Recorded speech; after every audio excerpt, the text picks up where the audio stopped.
Hello, everyone. This is just another one of those conversations, that somebody wants to talk about their deconversion experience or whatever, and I don't think I have a filter for what kinds of ones sound interesting to me, but this one was coming from a universalist Unitarian kind of Unitarian Universalist.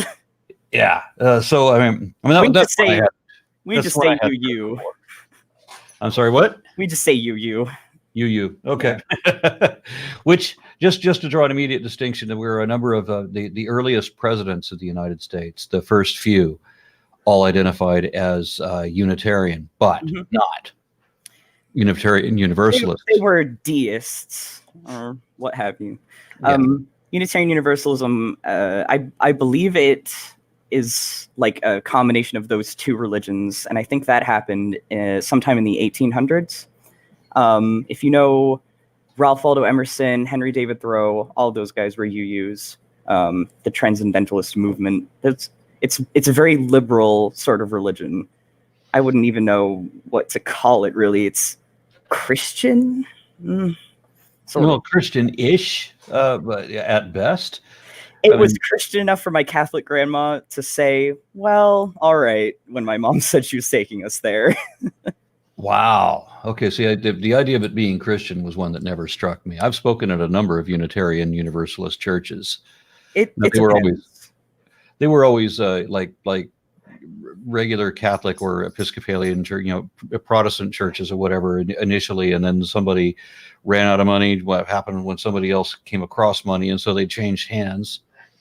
But I've done a couple of presentations in some relatively nice churches for Unitarian Universalism, and I never got the impression of Christianity. Most of the ones that I've been to were atheist. They just wanted a church community environment, which that's very much the one that I'm from. Is very much like that. There's two. I'm from the Unitarian Universalist Church of Worcester. That's the one I was raised in. But there are actually two UU churches in Worcester. First UU is a little bit more Christian-ish. They're in like an old sort of cathedral type church, so it kind of bled into the culture there a little bit. But I didn't go to that one too much, so I can't really speak for them. The one that I went to is in a very like modern brick building. Doesn't even look like a church, really. I had a really good experience there, but I think that sort of made me think a little bit differently about religion than a lot of other atheists. Like I saw it as a pretty generally good thing until I got older and started discovering all the harm that religion has caused a lot of people that I care about and just in the world in general. But that was a long road coming. So this, just to get a hold on your background, you say It's Christian-ish. It was Christian enough for your grandma, but from your perspective, it was atheist. I definitely think that it's a secular humanist sort of group of people. A lot of people who went there referred to themselves as recovering Catholics or recovering Orthodox or what have you. There's a lot of Buddhists, there's a lot of atheists, there's a lot of agnostics, it was just sort of a place where all these people could come together and have that sort of community. We had coffee hour after service, and the service was not very explicitly religious at all. A lot of the hymns that we sung were actually like old, like protest songs, like union songs, that sort of thing. A couple of appropriated songs from Black culture, which that's a bit of an issue, but not one that I want to discuss today. Okay. But my family, on both sides of my family, they're Catholic. My father's side is very lapsed Catholic. Like if they went to church at all, it would be Easter, Christmas, that sort of thing. I think they had some kind of issue with the church. I haven't gotten exact confirmation on what that was, but I can't imagine somebody having an issue with the Catholic Church. We were in Massachusetts, and it was back in the day, so it could be something really bad, but they never went. My mother's side, they would go all the time, very, very Catholic, and I didn't see them a lot, so luckily I was not dragged to a Catholic church very often, maybe like 3 or 4 times in my life. And every time I went there, certainly did not feel like they wanted me to be there. Yeah, I've only been in a church throughout my entire childhood. I've only been in church maybe 4 times. Really, maybe 4 times. I feel like you'd probably burst in flames if you walked into one. Well, yeah. My for whatever reason, the Mormon part of my family, yeah, they had some issues with, like, you had to be practicing Mormon in order to be allowed into temple at all. Yeah. So you had to be full on to the believer wagon, or you can't even get into the congregation. Yeah, it's very. So I didn't go. I mean, that just never happened throughout my childhood. Like I said, I remember asking once upon a time, like when I was 11, I said, it was Easter Sunday. I'm at my grandma's house. I'm like, okay. And she goes to this church that I could go to. And I said, okay, well, how do we celebrate? I want to celebrate Easter the traditional way. I don't even know what the hell Easter is, really. But, I don't either. Yeah. So let's do Easter. And she says, well, the traditional way to celebrate Easter is to go to church. What? Huh? But we did. And the guy at the pulpit was saying, it was the first time I'd heard a creationist argument. He was at the pulpit saying that there was footprints, sandaled footprints, walking alongside dinosaur footprints in a riverbed in Texas. Those are just dinosaur footprints, aren't they? They're just dinosaur footprints. Yes. Some people misread the way that the track with the triple toe sunk into the mud. It comes out looking like a human footprint walking the other way. Oh, well, that's good enough for me. I mean, that's evidence. Yeah. It looks like, but it would have to have been a human of 15 feet in height. Which proves that those are Adam's footprints, was what the guy said. Yeah, I never experienced any of this stuff growing up. I had no idea that people believed in that crap. I no. When I turned, I think 7 or maybe 6, 7 or 8, my birthday cake had like plastic dinosaurs, and my mom found like a little like plastic like footed fish and like had it like crawling out of like ocean. Like she did all the frosting. Like it was like an evolution cake. And I was so into all that stuff when I was a kid. And yeah, I grew up very like science is the way. Like we're gonna listen to the experts, we're gonna think about stuff, do critical thinking. And that's what I learned in the UU church. Actually, I feel like it was more of a primer on critical thought and empathy and that sort of thing, rather than brainwashing, like I guess a lot of churches are. So I had a really good positive impression of it. I've learned my lesson now. That it's not like that for a lot of people. I don't know what my situation would be. When I said I've been to church 4 times in my childhood, I don't even think it's been that many.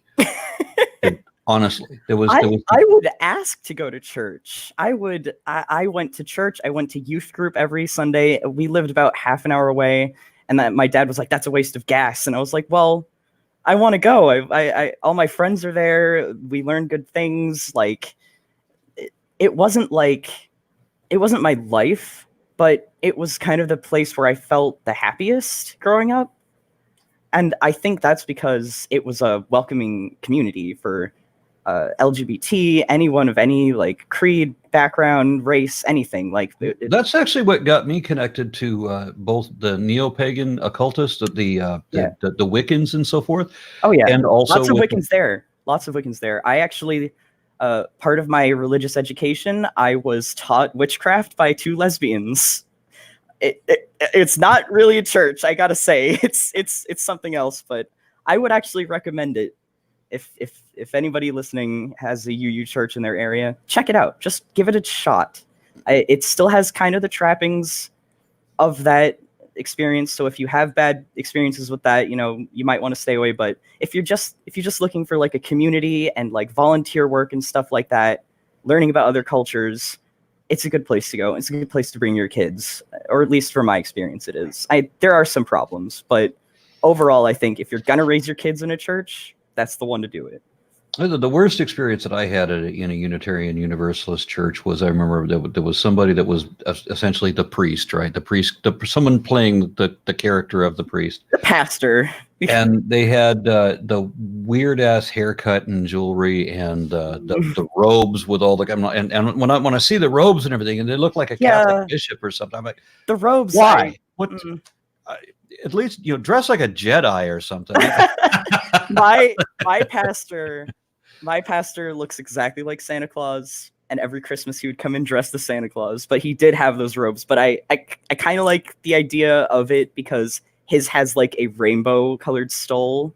There's rainbows all over the place in that church. Like there's like stained glass rainbows, like all kinds of that sort of thing. When gay marriage was legalized in Massachusetts, first state in the country, we had so many weddings there. It was amazing. I remember one of the reasons that I got involved, like the first Satanist I'd ever met, and I didn't know what Satanism was either. I guess I just went with my assumptions at the time, because we're talking about when I was a teenager. Sure. Right. So I mean, I get ousted of my parents' house because we have huge conflicts. Surprise, surprise. I have very similar feeling. Yeah. So I end up with these other people who want to do the charitable thing and look good for God and get brownie points with God by having me stay at their house. But I'm there like 2 or 3 days before they blame me for all of their pre-existing family problems. Actually, very similar experience. Yeah, all that kind of judgment. And so, man, I didn't have nothing to do with your kid's marijuana habit because I never knew him before Tuesday. Okay. Oh, you just look the type. The things like that. And then I ended up there was a group of self-described Satanists, young people. Yeah. And I just figured they were calling themselves Satanists just to get the edge on Christians, just to irritate Christians, which is honestly what a lot of Satanism is. I think that is basically what it is. I think I had correctly guessed that they didn't really believe there was a Satan, which again, the typical Satanist actually does not believe in Satan. No. But the thing that I thought was remarkable about that is that, the Satanists, that the reputation is that they're supposed to be evil, right? Yeah. Well, they took me in, and they were actually really tolerant and sweet and all of that, whereas the Christians who were supposed to be the sweet and nice and forgiving, turn the other cheek bastards, are the ones that are all about holier than thou judgment. Mm-hmm. So huge amount of hypocrisy. I'd rather be around the nice people pretending to be evil. I mean, isn't that your whole aesthetic? Yeah, I guess so. In my youth group that I mentioned, we were able to create and run our own worships, and we could do it any way that we wanted. You could do it an atheist way, you could have a meditation, you could do anything that you wanted, as long as it involved lighting something on fire. Because the symbol of our church is the flaming chalice. So we always lit things on fire. Every kid is a pyro. It's amazing. My friend wanted to do a Satanist ceremony, and one of the adult supervisors actually really freaked out during it. She really, I think she still had a lot of like Christian stuff built up in her head about what Satanism is, and she couldn't really see past sort of the colorful language that they use in their ceremonies, and saw like the real point of it. I think she made us stop. It was a little too edgy for her. Maybe somebody like that needs to go through a transitional period of like attending some events hosted by the Pastafarians. I love that too. I used to hate it when I was a kid because I was like, why are you making fun of religion? Because I thought religion was nice, but I think it's great now. Yeah, I got to tell you something that honestly true. When I was a little kid, I remember being like 7. And I remember thinking that I used to get dropped off in the movie theater for like the Disney double feature, so that because it was cheaper than a babysitter. Back when movies were cheap. Yeah, when you could put a 7-year-old in a movie theater and go away on a date or whatever it is that you want to do, and know that he's born in the 90s. I can't even imagine this. Well, we're talking about like 60s, 70s. Oh boy. Yeah, so late 60s, early 70s, and so they're sticking my ass in a movie theater so that I'll watch a Disney movie, and then habitually show up late, sometimes very late. And I'm still sitting in that movie theater, and I have watched the adult movies that came on after it. And when I say adult movies, I mean, I saw Great Scout and Cat House Thursday. I saw Legend of Billy Jack. I saw a number of vampire movies and some other graphic violence biker films and that sort of thing. It was just, I'm 7 or 8 year old kid sitting there watching all this. Why did I start talking?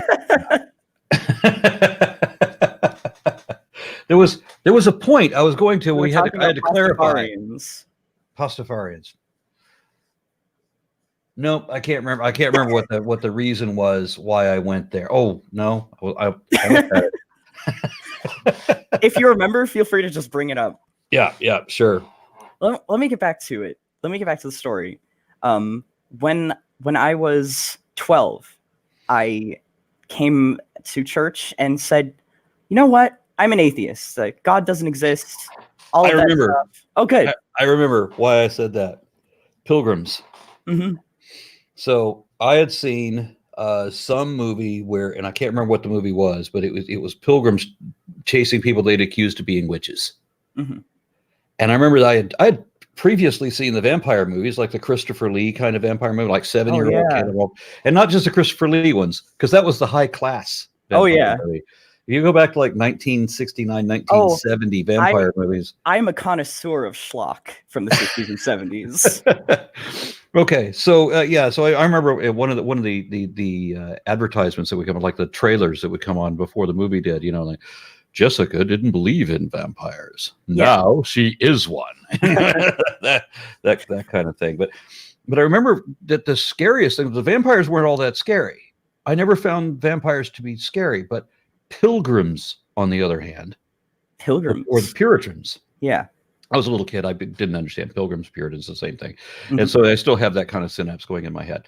But, remember these people chasing, the Cotton Mather people, they're declaring witches, right? And taking them witch trials. And I wish I could remember what that movie was. But I remember finding pilgrims, or what I called pilgrims, the Puritans, were much scarier than vampires or zombies. That's because they're the real monsters. What my problem was that they had the capacity for language and all of that, but you can't reason with them. And that's what made them terrifying. There was no way to reason with these people.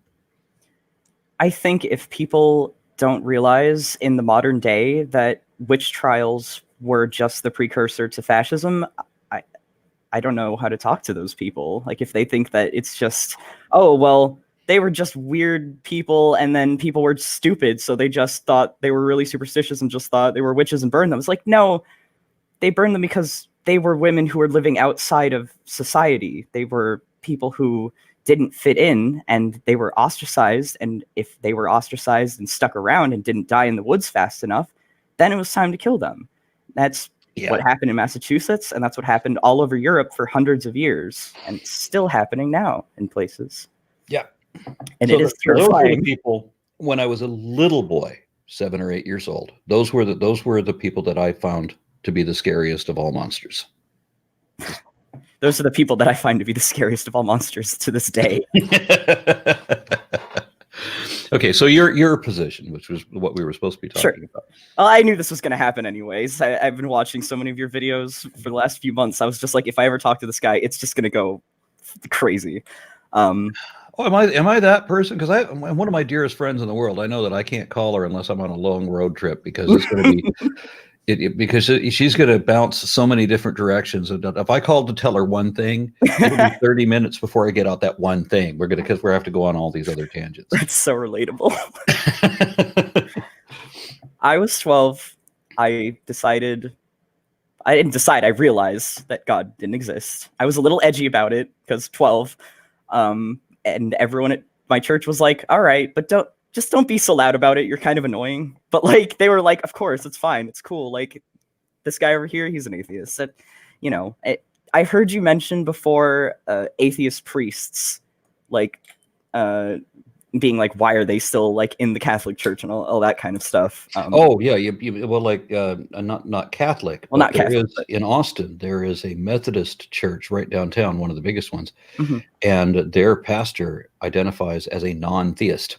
Yep, it's kind of like that, only it's in the culture and accepted because how do I describe it? There he goes.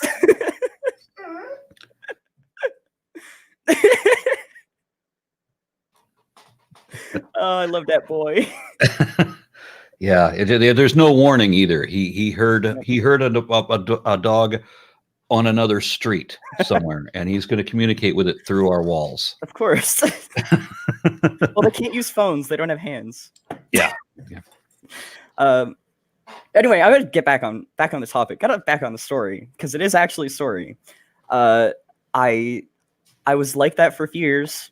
Everyone was fine with it. I'm pretty sure that my dad's an atheist. He's never mentioned it or anything like that, but he rarely ever went to church. Really, only just like if it was like Christmas and my mom wanted him to, kind of thing.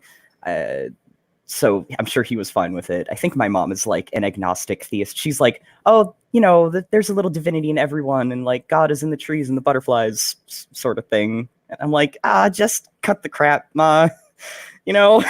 Just admit it, but it's fine. So they were both fine with it. Everyone in the church was fine with it. But a couple years later, I think I was 13 or 14, for some reason was just like, no, everybody has to believe in something. So I have to figure out what I believe in. I could not tell you why I came to that conclusion, and nobody told me that. Can you define what you meant by believe in? Like, I mean, like, I can't because it's such bullshit. But I can explain a little bit. I came to that conclusion, and I was really thinking about it. I was like, I was a kid who really like went by himself a lot and just thought very deeply about things that other people didn't really care about. And I had a long walk home from school. I lived out in the sticks, just like out in the country. So it was like a whole mile walk, even from the bus stop to my house. And I had just recently read these pretty decent children's fantasy books called So You Want to Be a Wizard, I think. And there was a very interesting idea that really stuck with me, where the girl who was the main protagonist she discovered she had magical powers, as they do in those books. And part of her powers was she could communicate with trees and plants and animals and stuff like that, mostly trees, which I was very much into trees. I climbed trees. I lived on an apple orchard. There's trees all around. My house was in the middle of the woods. Like, it was kind of just a presence for me. And I was like, it would be so cool if I could talk to trees. And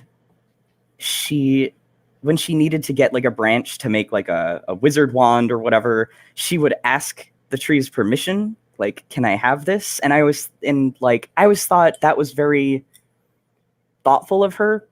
That like, even if it wasn't true, it was still like a nice thing to do to sort of like appreciate nature and like life as a concept is kind of considered divine, I guess, as close to divine as you could get in sort of an atheist religion, weird turn of phrase. But they were always talking about the interconnected web of life and stuff like that, which really makes me think of your videos on taxonomy and how the tree of life that you're talking about in those, and how everything kind of like sprang up and branched out from like a singular thing. It feels spiritual to me, or at least it did at the time. And so I just one day was walking home and decided I was going to start doing that. I was going to start treating trees like they were gods, sort of. but it's all, obviously, I just made it up because I was 14 and I read a fantasy book and I thought that would be really cool if that were real. I'm going to pretend it's real. So when I heard you talking about how it's literally make believe. Like everything that religious people do, they're just making themselves believe it. I did that. I had a friend when I was a teenager who was also into worshiping trees, but he was training to be a druidic high priest, which was the first connection into the neo-pagan thing. And nobody can train to be a druidic high priest because nobody knows what the hell Exactly. druidic religion was. It's been completely expunged. Yeah. By Christian missionaries and so forth. So what can we say? I was making it up for myself. I never wanted to follow anybody's pattern. Like I never wanted to ascribe to someone's belief system. I just wanted to make up my own in a way that felt right to me, that had my values and everything. And that's sort of what Unitarians do. In a way, like they pulled things from Buddhism, secular humanism, the nice parts of Christianity, the nice parts of Judaism, all that stuff, sort of wrapped it all together and cut out all of the nasty things, or at least most of them. And I thought that was probably... Is he barking again?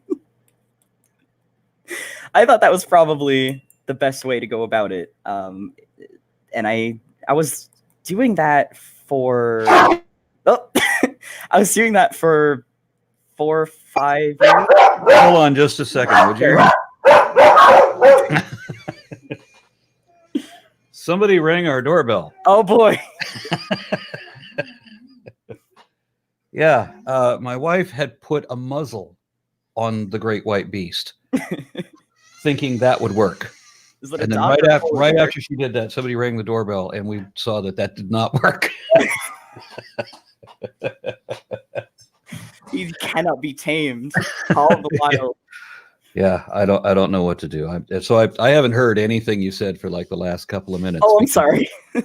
I had to have it on mute because there's 3 dogs that all go off when the doorbell goes off. No problem. And it's pandemonium in here. So anyway, I don't even remember what I was going to interject something, and things happened, and I got distracted. You had a friend who was trained to be a druid, but that's not possible because nobody knows what druids are. Yeah, and I remember you said that Unitarian Universalists like to make up their own stuff. I kind of did the same thing. Yeah. Because I've told a lot of people this story. I mean, I was a 12-year-old boy. I'm watching Leonard Nimoy narrate In Search Of, and they do this episode where they talk about Kirlian photography, and they take a leaf, and you put it between these 2 photoelectric plates, and you run the charge through it, and it takes a picture, but not an optic picture. So it's getting a picture of this photoelectric charge, and you can see. When they develop it, you can see like all the veins of the leaf. You can see everything's blocked in like tiny phosphorescent blue sparks. It's awesome. Quite a beautiful image. Yeah. So then that's the real part. Yeah. But what I didn't know was that they would do science documentaries then and now. I've seen on the History Channel where they were talking about some extraterrestrial alien and human guys. And this was the History Channel. Excuse me. So anyway, I didn't know that our TV would lie to us. I thought all this stuff was, it's of course vetted. It's like they said on Wag the Dog. Yeah, I know it's true. I saw it on TV. So the fake part was where they would take the leaf and they would cut the leaf in half and do the photograph again. And at first, you would see the half of the leaf that you would expect to see. But then on an overexposure, you'd see the entire leaf, even the part that's a phantom that isn't there anymore. And so that was proof for me, 12-year-old boy, living in Los Angeles. I have to throw that out because every type of pseudoscientific woo in the early 70s in Los Angeles, man, you've no idea what it was like to grow up in LA. Oh, expand your mind, man. Like horizons, dude. There's a lot of that in Unitarian Universalist. A lot of that. I almost went down that road. I managed to avoid it. Stick with science. Not do that. I think a little bit too much for those people. Yeah. So I was a little kid, didn't know I'm being lied to. Now I think I have scientific evidence for life force. Oh, life force. The force. So, well, not necessarily the force, but yeah, life force. And so I did go that way. Yeah. I did actually become a Jedi. That was, when I heard at 14, when I heard Obi-Wan Kenobi describe the Force as an energy field created by all living things, it surrounds us and penetrates us and binds the galaxy together. And in the book, he went on to say, you can control it, but it in turn controls you, like trying to control the waves of an ocean, right? That makes sense. Okay, fine. Given the misinformation that I already had, I thought, as I said, I had scientific evidence for this. And back then, there was an awful lot of scientific evidence for spirit photography, for what do they call it? Parapsychology, and and for Bigfoot, cryptozoology, and for telekinesis. You remember, we've all seen the old black and white footage of the people that are like manipulating the ball bearings across the table with their stare at goats. Yeah, and we don't realize that they're using magnets under the table, right? Oh. So yeah, anyway, but there's all this footage going on, and I realize it's always someplace it's on the other side of the Iron Curtain, or it's always someplace. It's always in some inaccessible place where there's no way to verify anything. But it was years before I came to that realization. So I thought all things generate this life force. That it's just like a sculpture. You know, when you sculpt clay, the clay has to be wet. Has to be infused with water. That makes it malleable. That makes it movable. Then this is like animated living beings. We have, you know, these chemical material components that move around and do stuff and think things until they die. And then it's, you know, ashes to ashes, dust to dust. And much the same thing with my concept of life force is when the moisture has evaporated out of your clay figurine, it's no longer malleable, right? That's when it starts to break down. And that moisture goes back into the hydrosphere, which is the same way that your spirit would go back to mix with everything else, except that your spirit is in components. There's components of your spirit, so that if you were to say you've got your spirit, I need to go grab my bong if you're going to keep up with this. All right. So you've got maybe I should use another one. Yeah, there's nothing in this one. Okay, so you've got this. And by the way, this is for the Fellowship of Free Thought, which is very, very similar to the Unitarian Universalist thing that you're talking about right now. So you have your cup of your spirit, and you're in the ocean, right? So you then dump out your cup of spirit, and now you have become one with everything, like the Buddhists talk about wanting to do, right? And then an instant later, you realize, no, I want to scoop that back up, but you can't get. You can get some of you back in there, but it's not all of you. It's lots of other things too. So now you've scooped up the spirits of mold and fungus and the past lives of tsetse flies and whatever else, and bacteria and all that, because everything would have this life force to it. The idea that only humans had a soul and not dogs. Oh, that always bothered me, even when I was like a little kid. I think that bothers every kid. Yeah, dogs have souls. If souls existed, dogs would have more souls than humans. You watch a dog sleep, right? Yeah. And I've seen dogs run in their sleep. They bark in their sleep. You know, you can see they're doing all kinds of stuff. And there's a consciousness going on there. They're dreaming things. Yeah. Right. So I mean, how could you deny them a soul? But it wouldn't just be thinking things. It would be trees that had souls, and it would be, as I said, slime molds, bacteria, archaea, all of these. Everything that was alive would have this. And it wasn't until I actually started studying biology that I discovered that, like, the final whole in all of that. So I'm taking an evolution class at some point when they get into the biology about how things work. And when you're taking biology for science majors, it shows you the mechanics that kind of eliminate any necessity for this magic imaginary ghost thing in the machine. Yeah, that was actually the last kind of vestige of, well, I'm not really sure if I should be an atheist or not. When I got it was actually only a few months ago that I was telling my roommate this. I was like, well, if I hear someone explain consciousness, then I guess I would go back and say that I am an atheist. And then I watched a video of yours where you explained what consciousness is, and I was like, oh, well, there it goes. Last remaining dregs of woo just flew out of my brain. That came up again recently because there were people telling me that no one can ever, not just have never, but no one can ever explain consciousness, the hard emergence of where consciousness came from. And I'm like, what do you mean no one can ever explain? And the argument is that they can't explain it in principle. You can't explain it. And I didn't understand what's going to prevent. We know that the increasing complexity of the neural network by which we think. We know that even before we had this, that we have some awareness, or that organisms have some awareness of their surroundings. And just how many more senses. I mean, a lot of people think we have only like 5 senses, but we don't. We have like 20. Yeah. Right. Different senses. We're very aware of our situation and our surrounding environment, the temperature, whether we are upright, our balance, the air pressure, all of this. We have a lot of different senses at work.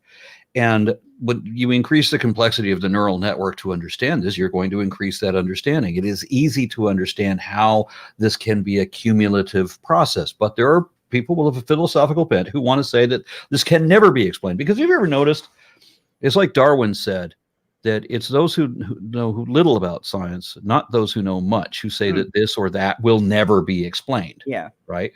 And so anytime I hear someone with scientific credentials saying that this can never be explained, I'm like, the hell are you talking about? And so what I finally got. And what they really mean is they don't want it to be explained. That's exactly right. They don't want it to be explained because they want to believe what they want to believe, and they don't care what the truth is. Exactly. Now, that's not true of everybody. But it is true of like everybody that makes their living out of peddling religion. That's kind of the position that they have. So right. If I was selling buggy whips, I wouldn't want combustion engines to become a big thing. I read an article by Michael Shermer where he explained it, saying that if you wanted to know what it was like to be a bat, then imagine putting your mind into a bat. But he said the problem with that is that your mind is exactly the product of your brain, right? And Daniel Dennett said the same thing, that the mind is an emergent aspect of the collective brain. It doesn't come from any one part of the brain. It comes from the entire collective of it and from the body around it, because as I said, we have these senses about, who we are, where we are, and what we are, and so forth. So Shermer said that if you try to describe what it's like to be a bat, your mind cannot be put into the bat. Even if it could in principle be put into a bat, you would not be a human mind inside a bat. That's a bat mind, because that's a bat brain. Yeah, you are your brain. Right, exactly. You are your body, and your brain is part of your body. And that's what he means by, in principle, you can never explain what it is like to be a bat. And so for the same type of reason, he's arguing that is the principle that we're talking about for how it will never be able to explain the emergence of the hard emergence of consciousness. It's not that it didn't happen exactly like evolution indicates. It's like saying that we can never prove evolution to be true because of the rule that you can never prove any theory to be correct. You can only prove them wrong. Yeah. It doesn't matter how correct it is. The rule is in the principle, you can't ever prove it to be right. And that's what we're talking about the inability to explain hard emergence of consciousness. It's just one of those rules you're not allowed to break. You get me thinking about a lot of stuff. You know that? I really, really, really like your channel. I like thinking about things. I don't like school. I dropped out when I was 17. A lot of stuff happened when I was 17. I'm not going to get into any of it. But what did you do college? No, I got my GED and I stopped. I have too much trauma with the school system to ever go back. But college is an entirely different environment than high school. I know, but it's brains don't work very well. Like, as wonderful and amazing as the human brain is, there are problems with them that will never be fixed. But I like to get an education, and I have to seek that out. And luckily, we live in a time period where I'm literate. The internet exists. There's people like you who are trying to educate people like me. people who maybe don't have access to education. I certainly don't have any money, but well, I don't want to. I don't know how to put this. I mean, people credit me with knowing an awful lot. I mean, I have studied this subject for quite a long time, and there's probably no better way of learning something than by teaching it. I think. Yeah, definitely. I think there's an old colloquialism to that effect. Definitely. But it still frustrated me that I never had any of the accolades. I mean, I got a bit of flack just a few weeks ago. Like, who are you? Where did you graduate? What credentials do you have? So I can just dismiss every fact that, or somebody says that they can dismiss every fact that I have citations for from the peer-reviewed studies where I got this information, but they're going to dismiss it because I'm the one that produced this list and I have no credentials myself. So yeah, but by April now, I mean, I've been to college a bunch, but I'm usually as an art major or some such thing. I didn't pull my head out of the cranial rectal inversion and that I needed to do science until relatively late in life. So yeah, but I'm going to have my degree in anthropology in April.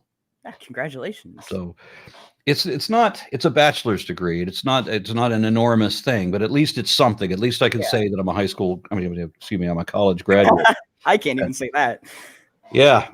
I mean, but I did catch a lot of hell for that kind of thing. Yeah, I mean, people it's a respectability thing. It's basically just another way of dismissing someone. And there's plenty of ways that people could dismiss me, even if I had a fucking master's degree. Like, that's just I've debated with people that have legitimate PhDs, not just the people who call themselves doctors, not just the charlatan like. Well, these people that do the degree mill thing, because there's a couple of guys like this. Oh, yeah. One of them, Dr. Karl Baugh, created his own imaginary university in a fictional place that nobody could find, right? And gave himself a doctorate. When when his organization could not have had, if it existed, it couldn't have had the ability to give himself his own degree, but he calls himself a doctor. Putting those people aside, I've talked to people who got legitimate degrees, actual PhDs, who had no idea what they were talking about when it comes to certain subjects that we're addressing. Yeah. And but I don't want to be misunderstood as if I have huge respect for academics. I do, and I have a great deal of respect for legitimate education. Like I now associate with a number of PhDs that I'm delighted at how many world-class scientists consider me one among them. I mean, there's like, I gave a speech at this one conference that I took the stage right after Victor Stenger, particle physicist. Oh wow. Yeah, world famous particle physicist, and I'm coming on after him, and I do my presentation, and the guy coming on after me is Daniel Dennett. Oh my god. And I remember you talk about imposter syndrome. I'm like, how the hell did I end up here? Oh yeah. But the beautiful thing was, I go back to my table and there's Victor Stenger and Dan Dennett. Yeah. And they're both calling me friend. They actually asked me at a subsequent conference. They asked me to give a sort of eulogy for Victor Stenger, because he told everybody that I was his friend. He was bragging about being friends with me. I mean, I would brag about being friends with that too. So I'm very fortunate to be in that situation, and I know it's a matter of the amount of work that you put into this, man. Like, I don't know if I know of anybody that works as hard as you must. Like, you put out so many videos, and I know that you're doing stuff that doesn't even ever end up on YouTube, but stuff on your blog and talks at places and all kinds of stuff. You just seem constantly busy. I think that counts. No. Well, thank you, but I have to look at always progressing. Yeah, definitely. Who was it that said that education is something you never complete? That's a really good line. Yeah, I can't remember who said that, but that's the truth. I look back on every year of my life thinking that I'm doing better than I was then. I'm always embarrassed at who I was then. I totally agree 100%. And there's a lot of areas in my life that I could definitely say that about, and I feel like I'm just catching up now. I feel like I'm doing damage control on all the shit that's happened to me. Let's put that in perspective. I'm 57 now. If you go back, if you look back far enough to when I was your age, that's some embarrassing moments. Yeah. I am so ashamed of everything I used to believe, the things I used to say, the attitudes, to throw away the things I did. I go back 2 years and I'm freaking embarrassed the things that I said. If I could meet myself at 19, I would whoop that kid's ass. Me too. I like to give people the benefit of the doubt that they can improve, but you really have to want it. You have to have that attitude of working and progressing. And when people decide that they are going to stop, that's when really the trouble starts, I think. And some people never start, which that just freaks me out just thinking about it. Like being content with where you are. Yeah, I got to point out something else too, since we're talking about this self-reflection. Sure. Is that at my worst moments, when I was the worst human imaginable for me, when I was the worst I'd ever been, I remember thinking how I was, how it was everybody else's fault. Oh yeah, of course. So that's the first thing you have to address. So whenever anybody comes up with a criticism against me now, I've trained myself to the first question I ask is, what might they be right about? Exactly. Yeah. That is exactly how I do things. Like I want people to criticize me. I criticize people a lot, and there's a lot of people have not enjoyed that aspect of my personality. A lot of people just don't like it, but I invite people to criticize me. I want to know what I'm doing wrong. I want to know what I could do better because I want to be better. Like I don't want to pretend that I'm perfect the way that I am. That's just lying to yourself and lying to everybody else. And yeah, and that's one that always got me, is that there's some people that are okay with being lied to, that make excuses and justifications for other people lying, and that's, I never got that. My roommate, if you've lied to me, that's it. Me too.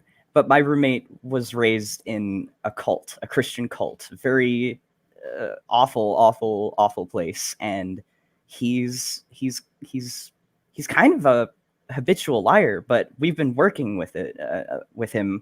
Like I started pointing out like how often he just kind of says things that are not true, and I learned this quote from you of the truth is which can be proven to be true, and I really hammered that in talking to him, and he's actually stopped doing that. That's brilliant. It's not just the education, you've improved my personal life, like just by talking, just by having your opinions out there, and I want to do that too. I'm scared of what people will say about me, but I feel like what I have to say is valuable. You make me feel that way. Don't blow me up too much. I'm trying not to. I used to like to pretend to be very vain and self-centered until I met people who really were. Oh, when I met actual narcissists, and so yeah. And now I'm very cautious. Surprisingly I don't take compliments very well. When they're genuine and sincere, it's actually humbling, if that makes any sense. So totally I'd rather not. Yeah. It's not really complimenting you. It's basically saying you're doing good work. You should continue doing what you're doing. If you ever stop, that would suck. I hope you never have to stop. Okay. Well, thank you very much. Which reminds me, this is probably a good opportunity to bring this up. Sure. A month from today, I will be in a wilderness park in South Africa. Wow. And yeah, I'm on a paleontological expedition. And I just wanted somebody to know. I just wanted there to be a recording out there to remind people of what I've said before in a couple of other videos about the nightmare fuel for me. What's the thing I'm most terrified of? Lacayon pictus, the African Cape painted dog. What is that? It's a wild dog that is a completely different species than domestic dogs. They cannot be interbred with domestic dogs. These were dogs that were never wolves. They didn't descend from wolves. They have a different ancestry. But I've seen them take things down. I've seen how thoroughly efficient they are in ripping something to pieces. And that's so Puritans and wild dogs. Yeah. Well, that and hyenas. Hyenas are scary. So now I'm going to be amongst hyenas and wild dogs. I hope no pilgrims show up. So just people. I will be facing my greatest fear in an African wilderness park. Oh boy. Which will only be amusing if that's how I get taken out. Good luck with that. I actually had a question for you, if you don't mind. Sure. That has been on my mind. I've watched all these podcasts, and some of them, and you'll know the ones that I'm talking about. I just don't understand how do you talk to these people, the apologists, like the ones who are clearly lying. They have this. A lot of them have very similar things that they say, like strategies to try to like gotcha and things like that, and they're being dishonest. You're being completely honest. How do you do that, and why? Like, is it to show people how dishonest they are, or? Well, the whole game, very often I'm trying to show them how dishonest they are. Yeah. And that gets to be funny when, on the rare occasion when you do get to do that illustration. I've seen where somebody gets backed into a corner where they're not allowed to escape. Let's say, and we're talking about online discussions most of the time. So when somebody can't just duck out because of what forum it is, or because of how well people know them in that area, what have you. So there's no way to just stop posting. There's no way to delete the whole conversation, which I've seen done too. Oh yeah. Yeah, I backed one guy into a corner where he deleted his own bulletin board that we were discussing on his bulletin board. He deleted the whole thing. And I happened to find a post by that same person when I was looking for what we'd done, and I started Googling everything I know about this guy to try to find him. What happened to the bulletin board we've been having this discussion on for a week. And I saw a post where he had posted to somebody else saying that he had deleted it, the whole thing, because he realized I was making sense. Oh my God. Yeah. Well, that's better than I guess just being a coward about it. Like, that's almost integrity. Very recently, I came face to face with Don McElroy, or McElroy, however you say it, the former chairman of the Texas State Board of Education. I watched that one. Yeah, what I've seen with him and with a number of others is when I tell them that I can prove evolution to their satisfaction, meaning I don't have to prove it 100% mathematic, because you can't do that. That's against the rules. But I can prove it by an overwhelming preponderance of evidence beyond reasonable doubt to your satisfaction, such that when I give you all of these details, you will admit that evolution is true and real and all of that. And you will accept that and become an evolutionist for the rest of your life, though you will never use that word again. Yeah, it's so dumb. But the thing is, when you make that challenge, it's like when you turn on the kitchen light and the cockroaches take up that's the reaction. If you saw McElroy right at the very end of my video, I said, look, I really can't show this to you. And he had to he was desperate to come up with any excuse to dismiss everything I told him. He laughed it off and walked away. Yeah, because I said that an osprey was a dinosaur, which is a verifiably accurate statement. I think at the end of that video, I actually yelled, "You coward!" at the TV. Yeah. When he was going off about that bird, and you were saying, well, there were raptors that were feathered. There were raptors that had that. They evolved this. It's like a raptor, but advanced, because it's been millions of years since then. And he was just still going off about how beautiful this bird God made was. I was like, why are you here, Aaron? Why are you here? If we had time traveling cameras, I could have gotten a sequence of photographs that were every bit that beautiful about a Paravian dinosaur. I would love that. With the same eyes and everything, the same claws, every detail of those pictures would have been the same, except that instead of a beak, that would be a maw with teeth and a longer tail. And that would be terrifying, but I'd still want to see it. I don't, the way that I think time exists, I don't think that time travel will ever be something that's possible. I mean, it might. I'm not saying that it absolutely can't be, but as far as I can tell, I don't think that that's possible. I really wish it was, though, because I would want to go back and see all this I'd want to see feathered dinosaurs for real because I love birds. I just want to prove to people that some of them had feathers. Okay, they did. Jurassic Park is a lie. God, I'm so mad. I'm so mad that the original Jurassic Park actually advanced paleontology, and the new ones are just dragging it back 30 years. What are you doing? Yeah. Well, we can't change our movie maker monster. We can't change the Velociraptor that we made famous just because it's completely wrong. But they did come up with a nice excuse in one of the later movies, where one of the characters said that because they had to. That's actually in the first one. They actually kind of knew about the feathers. I remember because I recently watched it. In the first or second, I'm pretty sure the first Jurassic Park, they actually said that they mixed it with like frog DNA or something like that to make it palatable to people. And I'm like, that's really meta commentary on the movie industry right there. Like, bravo. Yeah. So right in one of the latter ones, I said if we had complete DNA sequences where we didn't have to interject and we didn't have to close these gaps with frog DNA, then a lot of these animals would look very different. I'm like, yeah, good excuse for why you don't have any feathered raptors at the stump. Cowards. All right, I'm going to have to close this up. Absolutely. But it has been fun talking with you. You can definitely publish this if you'd like. I think it was interesting. I didn't get my whole story out, but I didn't. Let's. I don't have to close up. To cut you off. Let's get that. Let's get the rest of that story. Well, now. Okay.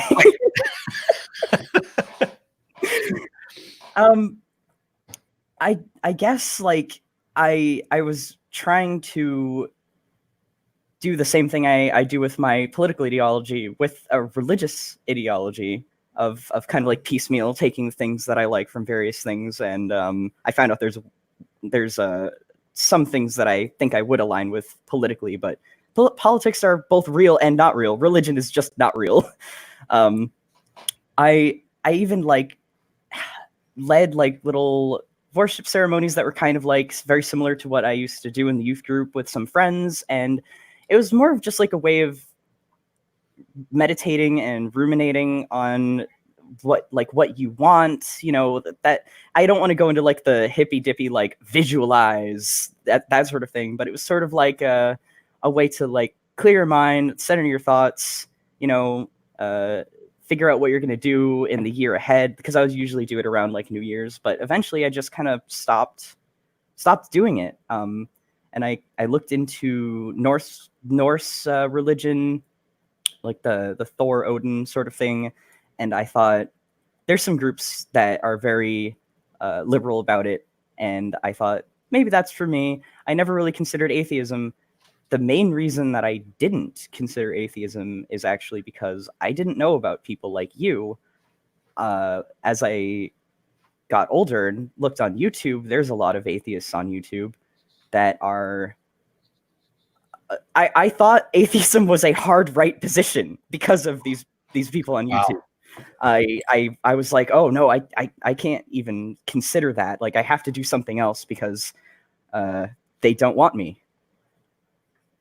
I'm really glad that I found you and Telltale, Mr. Atheist, the ACA, and all those people, because it opened my eyes to the fact that it is absolutely not a hard right position. I really wish that some of those people would realize what they're saying is so wrong. Like it's like they've ditched the religious aspect of it, but they've kept all the conservative talking points and all that bullshit that just hurts people. It's like they ditched the part that is like on its own fine, like it's kind of a lie, but it's fine. But they kept all the things that are really hurtful to people. So that's why I stayed away from atheism for so long. I've never heard you really talk about that. And I thought maybe you want to share your opinion. I'd understand if you didn't, but... Yeah, well, I don't need any more damned controversy. Yeah, I hate drama. I do. I hate. I don't like any of those sensationalist clickbait crap.